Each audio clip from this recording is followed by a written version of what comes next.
Hello, and welcome to Religion and Life. I'm Ozzie Ostwalt, your host, and today we're out in beautiful Ashe County at St. Mary's Episcopal Church, home of some famous fresco paintings by artist Ben Long. We're going to walk in a moment and take a look at those paintings, but while we're standing out here this beautiful morning, maybe you can tell us a little bit about the history of this church, Doug. This is Doug Worsham, docent of St. Mary's, and Barbara Sears with us this morning, who has a long history of leadership in this church. So tell us about the history of the church, Doug. Well, the history of this church, St. Mary's, as well as our other one, Holy Trinity in Glendale Springs, is a very interesting story, because the Episcopalians were later coming into this area than the other denominations were, but around 1892 they started forming a congregation and a church. And St. Mary's Church was built in 1905. It's built out of native chestnut, which not many people see anymore. That's right. So this was made before the blight killed all the beautiful chestnut trees. Most people are familiar with chestnut as being wormy chestnut. That's right. Which came from the trees after they had already died. So when we go inside, the paneling is chestnut. Chestnut. And this is historic chestnut before the famous blight. Right. Okay. In the style, because it was built by local carpenter, the style is Gothic, carpenter's Gothic style. So the church flourished for a while. They only had itinerant ministers, rectors who came through and would only have church occasionally. But finally, a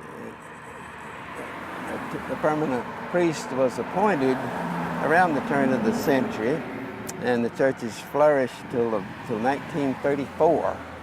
At that time, the only full-time minister the churches had died, and for whatever reason, the diocese did not refill his position. We're not sure why, but maybe they just thought there weren't enough Episcopalians in this little corner of the state to have a full-time rector. It's a small little church, yeah. And in fact, Ashe County and some of the surrounding areas in the early days was known as the Lost Province because it was so hard to get here from anywhere else. Right. Not so today. We hear the traffic noise behind us, and we have the road right out here in front of the church. Become a modern community since then. Then after this priest died, and they didn't replace him, for almost 40 years. So we're up in the 70s now, right? So they finally sent a new rector here by the name of Fulton Hodge in 1972. And all that time the churches were abandoned. A handful of people managed to keep St. Mary's open, and they would have church rarely, maybe once a month, when a priest might be traveling through. And finally, around 1940, they abandoned the other church completely, Holy Trinity, and by the time they did send the new rector here, it had started falling in. Oh, physically? Physically. Oh, yes. My. And we're going to head over there in a little while. We'll so see. obviously somebody came in and rescued the building. We'll see how it was rebuilt. Okay, yeah. When we get there. And the new rector who came, Fulton Hodge, was not an artist, but he liked art, and he had an art collection, and he soon became friends with the artists in the area. And I'm leading up to how these little churches got the famous frescoes by Ben Long. Right. At a cocktail party given by another artist who was a friend of the rector, the new rector here in Boone, by the name of Philip Moose, had a party one day and invited his artist friends, and he invited the new rector for St. Mary's Church. And Ben Long also happened to be one of the people at this party. Now, Ben Long had been studying the art of fresco painting for a number of years. The varies. Some people say he was there 6 years, some say he was there 9 years. And by there you mean Italy? In Italy. Yeah, to study this. Studying under one of the very few people left in the world who knew how to paint in the true fresco fashion. So after Ben Long came back from studying fresco painting, he wanted, I guess, to show off what he had learned in Italy and make a contribution. And also, I guess, to get himself some publicity since he was going to be an artist. Right.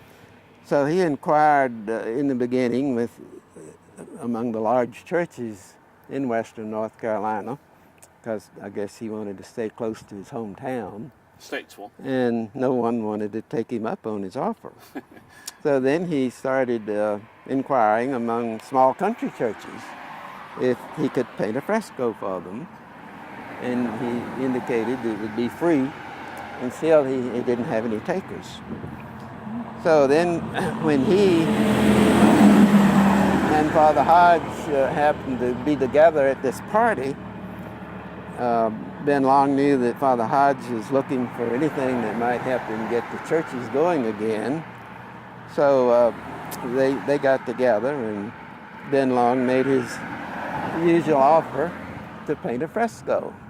So Father Hodge says, well, then that sounds like it would be a beautiful work of art, but we're so poor, just trying to get started again, we don't even have enough money some months to pay the light bill. So then Ben Long told him, as he had told all the other people he had asked, if he could paint a fresco for them and had been turned down. He said, well, no, he didn't want any pay for it. He would do it for free. So Father Hodge said, well, in that case, we'd be glad to have you come and paint a fresco for us.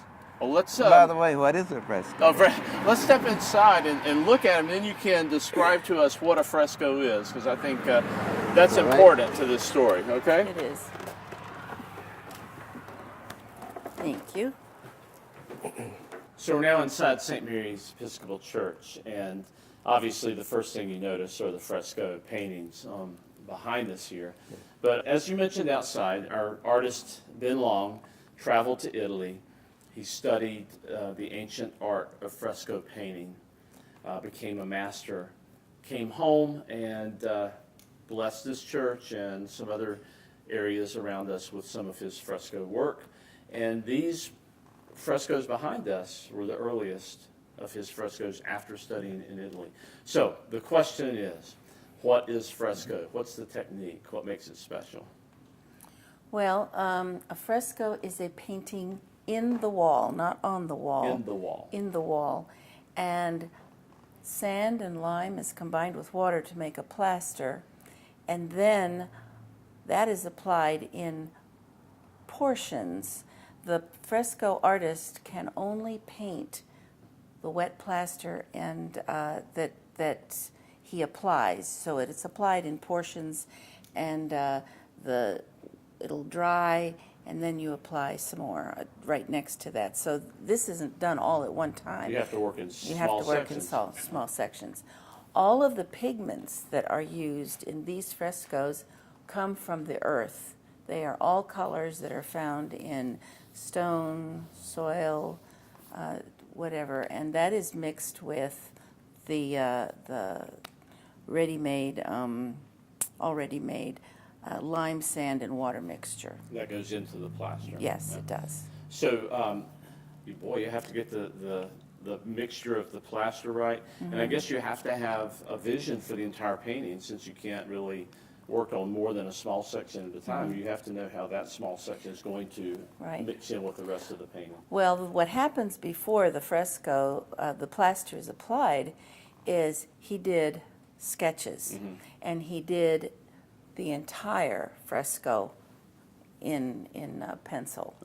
And then he took a needle and he poked holes as outlines, and then after he had put all of the drawing up on the wall, he took a little sponge and he pounced charcoal powder around, so he got the outline of what he wanted to paint. And that way he could, for instance, if he was going to start with the feet, he would put the plaster where the feet were and paint those for the day. That's fascinating. So you have the pigment is actually in the wall, in the plaster, which Yes. gives it, I guess, a greater durability for It does. some of the centuries. It won't fade away. This slurry of the colored pigment is painted onto the wet plaster, and then as the plaster dries, a chemical reaction actually takes place, and the color, this mineral like clay, is bonded onto the plaster as it dries. So it does make it extremely durable. And examples of this kind of painting, which is also called buon, B-U-O-N, and the other name is true frescoes, have been found in caves and other places that are 3,000 years old. Well, you have treasures, and I know you want to take Yes. care of them. Yes. And let's take a look at it. We're standing here in front of one of the frescoes by Ben Long, one of the first ones he did here in Ashe County. The title of it is Mary, Great with Child, and of course That's right. we can see why that title is appropriate. It's a beautiful rendition of the Mother of Christ.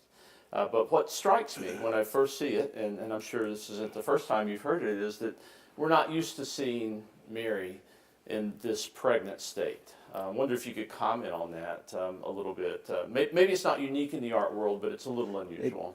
It is unique in the art world because, as far as we know, this is one of a very few paintings known in the world that show Mary being pregnant.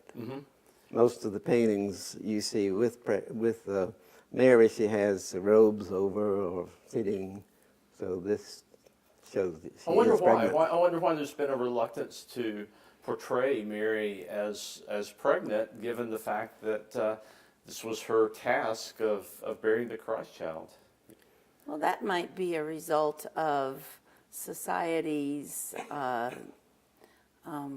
inhibitions, maybe. There was a time, probably when my mother was pregnant with me, when it was not, women stayed in the house and that they weren't, that they wore clothes to hide their pregnancy. So that may be why people have been reluctant to paint Mary pregnant with child. I think what is striking about this, and maybe we're going to mention the eclipse, Yes. because here she is holding the Son of God in the palm of her right hand and pointing to the eclipse. And I think this is truly a portent of things to come. Right. An eclipse is kind of mysterious and sometimes considered scary. An omen, yes. Well, it frightened the ancients. Yes, it And, did. and in the ancient world, a solar eclipse, an event like this, would have been deemed some sort of portent from beyond. An omen of something big that was going to happen, Right. and that might change the world. Yeah, and in this case, of course, it would represent that the coming of the Christ would be a world-changing event, that it was a great event. The other thing that, and I don't know if the artist had this in mind or not, but since you mentioned the eclipse, of course, it's a solar eclipse, so you have the moon, which for a while blocks out the sun and eclipses the sun. The moon is often, in the ancient world and still today, associated with a kind of feminine energy. The phases of the moon Yes. Parallel the cycles of a woman. And I'm wondering if this in any sense corresponds to the subject matter, that it points out this kind of feminine element and the feminine energy here in this great event that's about to take place. That's a wonderful piece of symbolism there, and I don't know if Ben Long intended that, but it certainly is present, and we certainly can interpret that. And another way some people interpret the moon and Mary is that the moon is temporarily, the sun is temporarily blocked from your view, and Jesus, the light that's coming, is temporarily blocked by the flesh of his mother, Mary. Oh, Yeah, that's good. that's good. And you mentioned the flesh of Mary, and I suppose that's one of the reasons why society's reluctant to think about the pregnancy of Mary and the birth of Christ, because it is a very human and physical thing. And I guess the church over the years has tended to spiritualize the role of Mary and the role of Christ. Absolutely. Were people scandalized? Or maybe still, do they come in and gasp? No, I don't think Well, anymore. When Ben Long did this, showing Mary being pregnant, it did cause some concern in the community, and people just didn't think it was, or at least some people didn't think it was proper to show Mary being pregnant, much less hang her on the church wall. Yeah, so you got a kind of double scandal. I think that it caused a lot of people just to come and see what was going on, and they told other people about it, and word got out, and a lot of people came to see this new fresco, and most of them liked it. Yeah, it is a beautiful image, and I've heard that Ben Long used his wife as a model for the painting, that she happened to be fairly far along in her own pregnancy when he was working on this fresco. I believe that's true. That's right. Yes, yes. Was there anything else you want to say about this particular fresco before we walk across the podium here and look at John? Let's look at John. You want to look at John? Okay. All right. So here on the other side of the pulpit area, it's almost a sister portrait here, mirroring Mary, is John the Baptist. He looks like a wild man, and he's coming out of the desert here, and it's kind of a haunting. I'm standing up close, and I can see the eyes, and the eyes have this kind of wild look about it. How do people respond to John the Baptist here being portrayed in this way? Well, I think this is a pretty usual way that John the Baptist is portrayed. You know, he's just spent a long time out there in the desert, and he's wearing skins, and he hasn't eaten very much, and it's been hot. He is probably suffering from some mental exhaustion as well as physical exhaustion. And I don't know what he's pointing to on his head. Right. Is he pointing to his hair, or is he pointing to the sky? Or We don't know. Maybe he's telling the people to listen. He could be Oh, gesturing. yes. He is warning them they need to get their lives straight because something big is coming. Right. Yes, Well, we know, that's and that's interesting too, that we know that in the gospel stories, the role of John was to foretell the coming of the Christ. So in many ways, these two frescoes, Mary Great with Child and then John the Baptist, are representing the same thing. They're announcing the coming of the Christ into the world. Mary, of course, earlier than John, because John comes on the scene when Jesus is a young man. But it's the same significance. They're both kind of foretelling what's about to occur and how the world will be changed by this person's life. yes. So one thing that John might be gesturing toward is the sky. I don't know, but if you see up in the very top of this fresco is an image that, when I first looked at it, I thought it was the sun reflecting through the haze, and I still think it is the sun, but it's obviously a dove, Yes. representation of a dove. And can you tell me what the dove symbolizes, which is important, I think, to John's story? Well, it symbolizes in the old ancient paintings, most of the painters put a dove in the top or somewhere in the painting to represent the Holy Spirit. Right. So then when John baptizes Jesus, the Holy Spirit comes down in the form of a dove. So we Yes. get, again, this kind of announcement, right, of what the Christ is and who he is. Yes. Now, playing off of something we said about Mary, if the solar eclipse represents a kind of feminine energy and her pregnancy represents a kind of feminine energy, it seems to me that this balances that, because you've got the man from the desert. He's kind of a wild man. Very much masculine. Very much masculine. So you've got this kind of masculine energy on this side in this fresco, balancing the feminine energy of Mary. And it occurs to me that you've got both of these kind of coming together in the advent of God or the Christ, that you have both of these kind of energies coming together. Yeah, I think that's a good point. As I say, whether or not Ben Long intended that, he certainly did convey that Right. in both Well, and in this you've got light. You know, if you look at the colors, it's light, it's bright.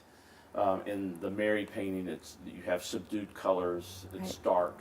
And again, if you talk about yin and yang in Chinese religions, light represents the masculine energy, darkness represents the feminine energy. So you've got a lot of that interplay going on here. You know, there's a little human interest story about this fresco. If you notice, there's a crack across his neck, which has occurred. I can see it, yes. And the irony of that is that John the Baptist was beheaded. The crack is accidental. So the crack is accidental. Yes. It was not purposeful. I guess it occurred over time. It occurred shortly after it was painted. So plaster can crack. And that's interesting. And it does go right along his neckline. Yes. Well, let's make our way to the main fresco in this collection called The Mystery of Faith. So here we are in front of this larger fresco called The Mystery of Faith. It's obviously a rendition of the crucifixion of Christ. It's an aid in feeling God's presence. Yes. And just so from a worship perspective, it functions that way, but it's just beautiful too from an artistic perspective. It is beautiful. And people come in busloads, people come alone. I have been docenting in the church when someone will come up from Raleigh because she has an afternoon off from work and just needs to focus and be centered. People come here for many different reasons, but they come and they leave changed. It seems like I mean, sometimes when we talk about people traveling to the high country, we talk about tourism. Yes. But what you're describing here is almost more like a pilgrimage. Yes, many of the people who come are, we would say, pilgrims. Yes, we refer to them as pilgrims. And you know, the frescoes are the first examples of public art in Ashe County. Okay. And there are other reasons people come to Ashe County. After they see the frescoes, they go to Shatley Springs, and then they go to the cheese factory in downtown West Jefferson. But as a result of increased tourism, we have more art galleries than we used to. They bump out curbs downtown, and they've done some landscaping and put benches for people to sit. It's a very welcoming area, West Jefferson is. And it was all started here with the frescoes. He wanted to show the world, or the United States, North Carolina, what he learned in Italy, and he came here and he did these gratis. So they are a wonderful treasure for us to have. And we worship here every single Sunday. So it's a active church? It is an part of active a local church. active parish. Yes. Yeah, well, you know, you mentioned there are many reasons people come. When I was a teenager, growing up in North Carolina, we would come and see the frescoes, and then later as a young adult, we would go see the Last Supper, which we'll be visiting here in a little while. And you mentioned Shatley Springs, and people still come and believe that those waters have healing powers. They do, but mostly they come to Shatley Springs now for the restaurant because it's that's right. That's right. But all that sounds very much like what a medieval pilgrim would do. Yes. Come to yes. view the art or the icons, some seeking healing, but all seeking a kind of spiritual release or spiritual growth. So, I've always thought of these churches as pilgrim sites. And that's not something we talk about too much in the contemporary world, but they really do function in the same way that many of the medieval Well, a good example of the true pilgrims who come to see them. A couple of years ago, a young man came here from Wisconsin, and in talking with him, we learned that his pastor had given a sermon about these frescoes, and it impressed him so he felt he needed to come to see them. So he drove from Wisconsin just to see these frescoes. I take it people come from all over the country, maybe all over the world, all over the world to see these. That's quite amazing. How many visitors do you have a year? Do you have any idea? We estimate that we have between 40 and 50,000 people who come through. In this little church? Yes. That's amazing. One time, a woman whose husband had been in the Air Force and they'd been stationed in Germany, they were familiar with Oberammergau, where there is a passion play every year. at the back of this church, there is a wooden statue, if you can say a statue is wooden, of Mary that comes from Oberammergau. I don't know how we acquired it, but she belongs in here because this is St. Mary's Church. Right. And so there are little pieces of the world in our church Is this the here. statue in the back of the... It is. So we'll take a look at that Okay. before we leave. Is there anything else you want to say about this fresco before we make our way to the rear of the building? I will just make a comment that our former priest, Stephen Miller, on his first Sunday here, was asked by the Altar Guild, shall we put the brass cross on the altar? And he said, well, I think that's rather redundant, don't you? You're one of the few churches that has That's built. right. So we do not use a cross on the altar because it's right there. Well, while the frescoes are the main event here, there's actually some other artwork in the church. We'll take a look at that. You have beautiful Okay. stained glass windows around. You have the sculpture of Mary in the back, so maybe we can make our way back there and take a look at that. So here we are in the rear of the church. We have the beautiful scene of the frescoes up front. And this is the sculpture of Mary that you were talking about. Yes. It's about 3.5 feet tall. Came from Germany. It did. It came from Oberammergau, as I said before, where there is a passion play. It was donated to the church. I don't know any more about it than that, but she belongs here. This is her church. And she's beautiful. She is And beautiful. this is the more kind of characteristic art of depicting Mary, Yes. rather than the fresco up front. Yes, that's true. Which challenges some preconceived notions of ours. Yeah. And historically, Mary wears blue. Yes. So, And here she has this pale blue robe Blue on. tint to it. yes. And behind us, we mentioned there are stained glass windows all around, but this window in particular has an interesting story behind it. And I'll just let you tell that story as you told me All earlier. right. Well, in the very top of the window is the Hamilton house, which is about a block or two down the road from here. Mrs. Hamilton was an Episcopalian married to a Moravian, and she said one day to Mr. Hamilton, if we start having children and you want them raised Moravian, you need to go down to Salem and bring up a Moravian minister. Well, he didn't. And so she was responsible for she brought an Episcopal priest here, and she donated the ground, this property on which St. Mary's is built. Now, it came to pass that there was a confirmation class, and there was an African-American child in the confirmation class, and this is in the late 1800s. The people from town didn't understand what confirmation was, what the Episcopal Church was, and why there was an African-American child in amongst the white You were children. challenging the whole cultural structure here in the Absolutely. mountain. Mhm. Yes. And so they barred the door and prohibited the confirmation from taking place inside the church. Well, Mrs. Hamilton said, well, come up to my house and we'll do the confirmation on my property. And actually it happened on her front steps. But this is a depiction of that, the bishop confirming these beautiful children. Yeah, it's a lot going on in this particular stained glass, and of course here's the African American child that you mentioned. This looks like Jesus to me. Is this It a does. depiction of Jesus with the children Could be. from the gospel? It could be, however, he's dressed in, He has a What sport, they- it says sport coat on, doesn't he? well, but I think he has a cravat, which might have been the dress of the time for men. So Okay. maybe that was our priest. But he does look very much like Jesus. Well, it's You're a right. wonderful local story. Yes. And this goes back to an event that happened in the late 19th century, so it is quite It is. important for telling the story, the history of this church in the community. Yes. And you mentioned that Episcopalians maybe weren't well known in the No. late 19th century. There's known a at all. mystery about us, was there not? Right. And I might add that Mrs. Hamilton is the progenitor of the Hamilton family, of which George Hamilton IV was a descendant Oh of my, hers. how about that? And he used to come visit. In fact, he did some concerts in the churches.